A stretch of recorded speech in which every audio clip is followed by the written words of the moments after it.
Samegrada, Mankabi, Code of Ethics B, Mankabi, and I yes, A-Plus and so. Ebeke can near maybe Kwame the Toda and say, who can go ahead and we are here. Nanyankopon so chenu ane ade anu a chemi nua agene ne abebe bom ana abe na bom ni ase kwa wo shada nso chesa asmo hinti hey edek na yese kwa bo A-Plus na Ghana fo ntie na fi yentete sa ene miss education me ntie ade bi ase matete se nkrofo se Mahama person of Chief Justice se na be ya obekọ for a third term me pa cho sa de ye de mra na ye de and what they say government communication minister for communication honorable Felix Kwachofo so they better just no cribia sa onokura wan kan ye Kwachofo so wan kan ye ade na guess what can I say John Mahama betumi esiki for billion terms eyemra Ghana constitution e wo dia ye media ye nyina betumi constitution no ye say wo pese wo sesa bibi wo mu afa ko ha emra na ye tro ye no ye say justice soa to for verse attorney general ne judgment no otro wo mu say constitution no enye just text to say ne da he then you are why hey me dem say honorable kan wasem me first year kan wasem a living organism capable of growth into no constitution no e wo say enyi enye say attract one and one no so if the president thinks that the term limit no emwa Ghana obey to meet the constitution na call parliament say parliament me feel say Ghana no e say yi term limit free so udi 100 terms kwana nkofo so mpewa also what transnational development e yamra e da ho enye John Mahama de hye sa amra no but for now dear no John Mahama on meka sa ba me pese ade no ko obi atrim say nya ye dede say John Mahama petete omu ya lawyer for omu nim ni amra ne ka amra ne say John Mahama feel so pese o tena so bi mu a on famra parliament obo ba beto yen wo ho yen ne behwe ade no aka say okay emra no ampa ya change emra na yen say wudi yifrim na yifrim ne ya Kwame A-Plus o kan nyina muni amo yawe obi yen kan sisu bi ase de menu A-Plus kan yes it is true sir constitution of Ghana now then if article 1-2 that is supremacy of the constitution who read the constitution of the Republic or say this constitution shall be the supreme law of Ghana and any other law found to be inconsistent shall to the extent of its inconsistency be void. That is the article 1-2 or say this is the supreme law of Ghana so oye mrebia samrana must conform with the provisions of this constitution. If any constitution mrebia be no say the constitution if be abobra to the extent of any nebra bono it shall be void. Again offer constitution and I'm say you free baby nearby na yedi ye history so dani project say me won say Kwame Ekoti justice soa ne famous quote wa o make here in the case of a year to 4 versus attorney general o make quote famra or say a written constitution such as ours is not an ordinary act of parliament. Then position here, let me read my Ghana for position here. Or say a written constitution such as ours is not an ordinary act of parliament. It embodies the will of the people. It also mirrors their history. So the constitution it mirrors the history of this country. History is saying, Emrebi Bedri, Kwame Nkrumah declared who a president for life. It declared Ghana one party state. And on the Namsuma Ku ni ade bebrebe. So the constitution trying to solve that issue. And Omodia Shemu say, you shall have a term of presidency 4 years for 2 terms. And the Kwame A-Plus sabe kase. John Mahama betime de mraba. Ni ya passe. No wako no ayeweya. It means you are not taking into account the history of this nation. When Kwame Nkrumah declared one party state and president for life. So John Mahama yes sir. Constitution is not looking at him. It's you. It also mirrors the history account. Therefore needs to be taken of it as a landmark in the people's search for progress. So we for your history, your constitution here. You need to look at the constitution as a landmark. Say your direction for the progress. And baby, you free bano. Yes, say be Jimmy Fona so free baby, but Osako ho wabra woku. Eti edria anansidi wu ye no. Enti kuma ntenase ntonko. So Kwame A-Plus beka say, your mama betimi a edite mra no. You obe amende mra. Na watena so a. Ye free baby ne ya ba ye hunu bi pen.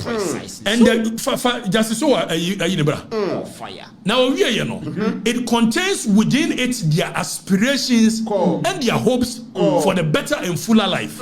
So constitution it is not just a constitution.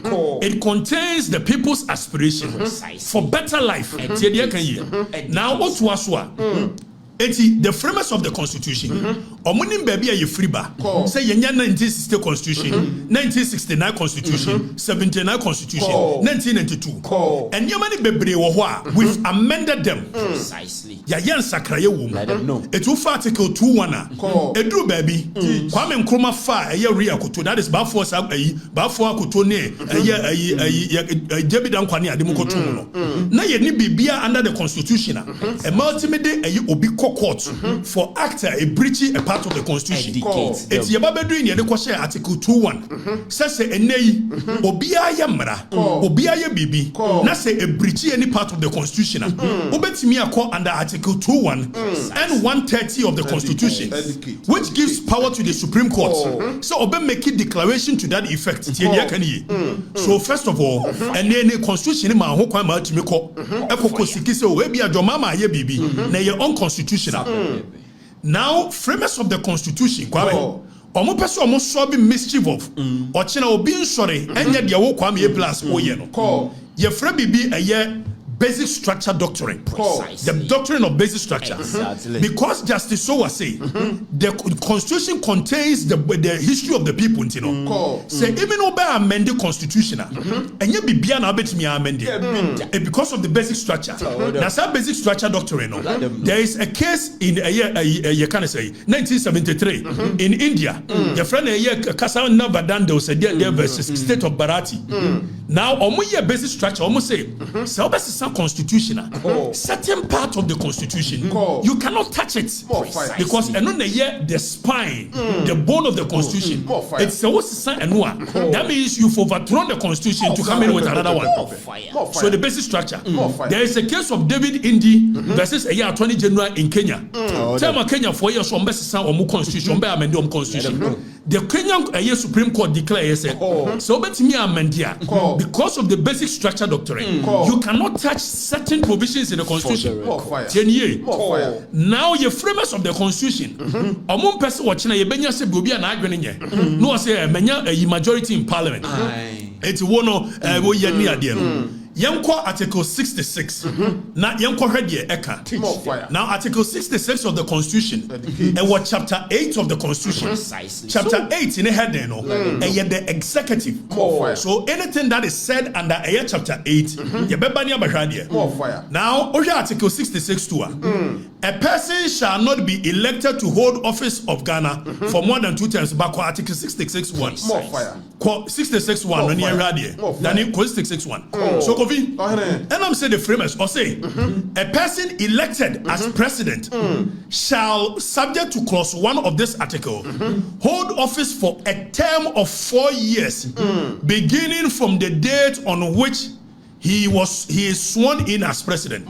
So Article 66(1) say you to abamount say be president. Obetimi aye president for just 4 years, which is a term. Oko 66(2). You read 66(2). 66(2) say you can only be a president for saya to Obama 4 years and only 2 terms. So 66(2) say a person shall not be elected to hold office as president of Ghana for more than 2 terms. Edientia yempe Kwame Nkrumah when declare no state you can say president for life. It's watching Kwame A-Plus say your mama betime de yina banu declare no say there be yempe sa your history nti yempe biokrati. You feel baby nearby. You pay no money shame no. Now omudi shame we here. And omo ho say betimi anya bodam ni bi oba president.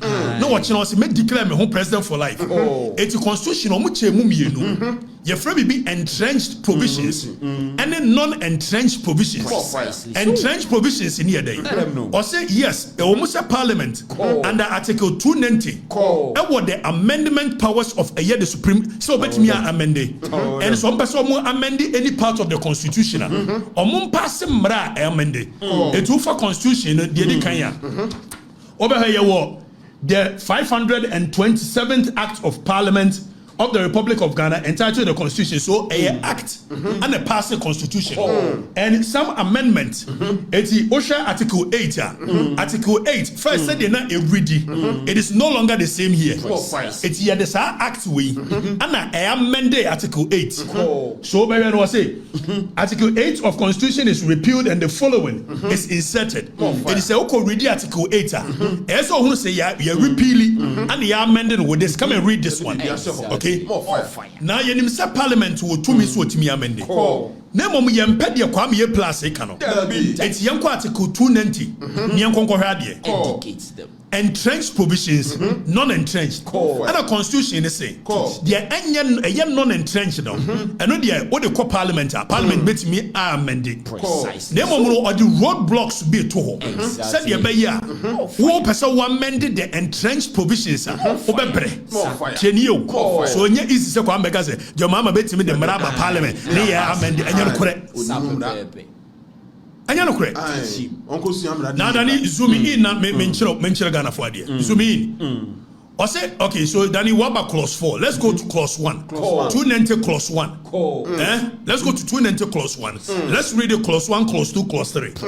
Now 290 is going to show us the processes are open so we amended entrenched provisions. And the constitution was entrenched provisions, you know. The whole of chapter 8. So OSHA Article 290 will say amendment of entrenched provisions. Now that Danny Fameko Article 1. Good. Zoom in. Or say this article applies to amendment of the following provisions of the Constitution, which are in the Constitution. Okay, so then refer to as entrenched provisions. It's provisions here. Your friend no entrenched provisions. And no one mean tamu and call Parliament keke. Now, Osha was say, hey. The Constitution, Article 1, 2, and 3. The entire person Article 1, 2, and 3 Gina ho.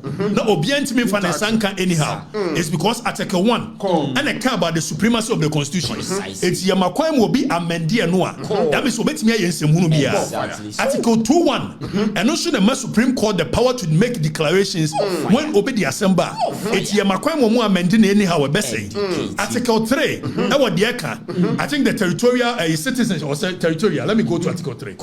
Now, already Article was say, Danny, don't zoom back. Now, I see the following.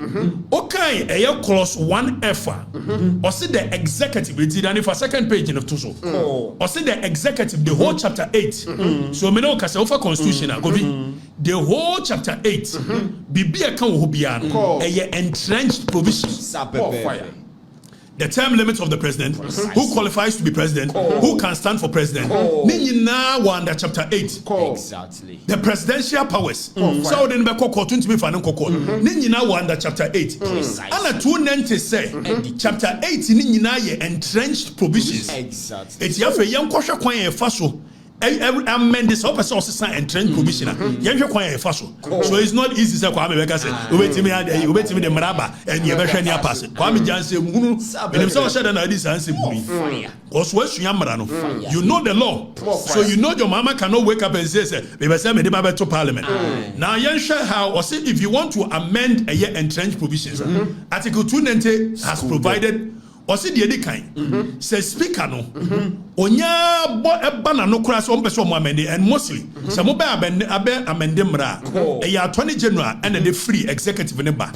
Now after processes na koso. It's Article 106. Actually the processes will be go through with a year wo person pass mra. Nemo me kodu entrenched provision. Or see even speaker ne ya na adwene. Na obosu kim ba ko e wo parliament wa. as we refer Marano, or say a bill for an amendment of an entrenched provision shall before Parliament proceeds. It's before the Parliament, Ben again, or say before Parliament proceeds to consider it, before such as your mama no Ben argues or Parliament.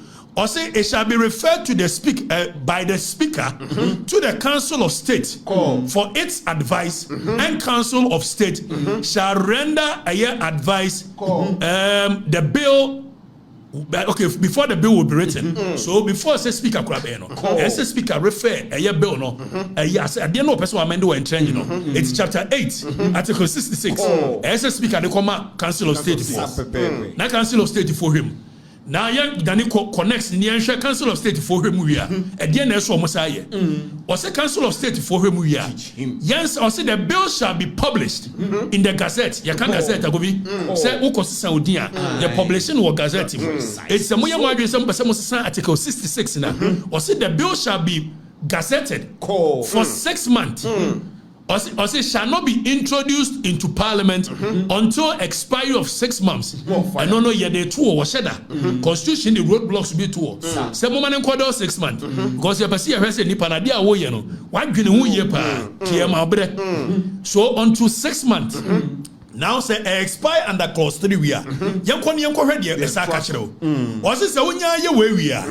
Afe kurano or say after the bill has been read the first time, after the Parliament Speaker, a boss 1, 2, 3 Kim. Or say after the bill has been read in Parliament, it shall not be proceeded with further. Or say ready ya parliamentarians and Mobia Fanasanka. Or say it shall be submitted to a referendum. You can't referendum. Mo family Ghana phone. Mo family Ghana phone. If some person Ghana phone will choose said, Empire percent your mama, etna so, that you but say it shall be subjected to a referendum. Now, throughout the whole Ghana, and your referendum get to a be it's Osha a year nano na, a year more vote and near Diacase, a maybe on Baswamoti or Mohonian, and no move a plebiscite. You call referendum. Yes, it's a regency, you call referendum. There no call referendum because a year regency, the area now affected, and I will mono back to about. But this one, it affects the whole country. So the Constitution is saying that you must subject it to a referendum. Precisely. For the man for now, for young kind to us, Article 290, young kind to us. Also, they call referendum. 40% of all people eligible to vote. Or more to obey ye. Sankamenoka say your best 17 million people in Ghana. So 40% of 17 million people must turn out. It is a nipa baba to abano. Or more than 40% of 17 million or 15 million. Who referendum now already a clause 4 now. Nente clause 4 no. Was it half a nipa 40% betua? 75% of the Koforum betua bano. Eso moka say and ye pesi sama your mama transfer. Na your mama be 75%. More fire. Bisebio. More fire. More fire. It's okay clause 4. Or say and at least 40% of the persons entitled to vote voted at a referendum. And at least 75% of the persons who voted cast their votes in favor of the person. It's 40% of the people to come and vote. It's 75% of those people. And where you're framers of the Constitution,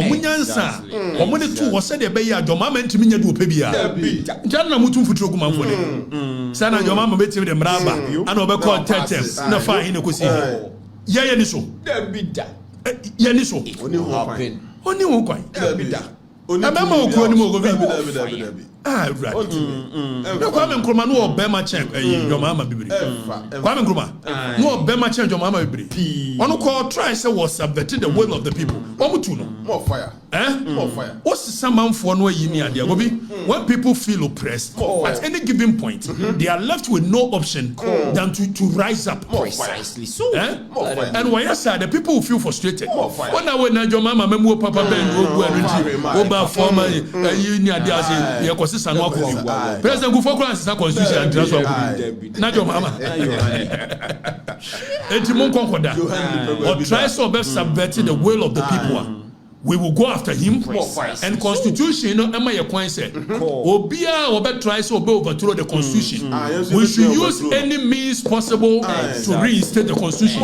It is a job, Mama Yana going to overthrow the constitution. We will use every overthrow. Yes. So your mom, yes, we overthrow him. We overthrow him. And we will reinstate this constitution. So your mama yana agene so obe amend the constitution we am famara kwam na so yana agene so obe tena so we overthrow him you betu na bayegu I'm telling you no and constitution na man pan say was this obi yana agene so obe ye we ya and you should any means necessary wan kire eduana betimi afa hwini pantrim esie makwan na yenko article 3 ni yenko ready na omo ngase kwa Afrifa na ashe that way okay, Article 3.4. All citizens of Ghana shall have the right and duty at all times to defend this constitution and in particular to resist any person or group of persons seeking to commit any of the acts referred to in clause 3 of this article and B to do all in their power to restore this constitution after it has been suspended, overthrown or abrogated as referred to in clause 3 of this article.